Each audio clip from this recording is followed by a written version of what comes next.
আসসালামু আলাইকুম ওয়া রাহমাতুল্লাহ। আশা করি আপনারা সবাই ভালো আছেন। আমি হাফেজ মৌলানা আব্দুল মুমিন কবিরাজ। কোরআন ও হাদিস দ্বারা কিছু বিষয়ে বিভিন্ন ধরনের তদবির করে থাকি। যেমন আমাদের বিষয়গুলো হচ্ছে জিনের আসর, বান জাদু কাটানো হয়,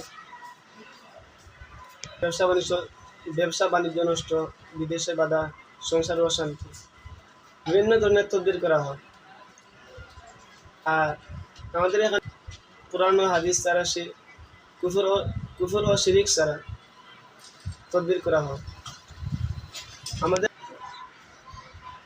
বিষয় হচ্ছে বাচ্চারা বিছানা প্রস্রাব করে, যে কোনো দুষ্ট হাওয়া, বাতাস ও শরীরভঙ্গের তাবিজ পাওয়া যায়। বান জাদু কাটানো হয়, বান জাদু করা হয় না, আমাদের এখানে বান জাদু কাটানো হয়।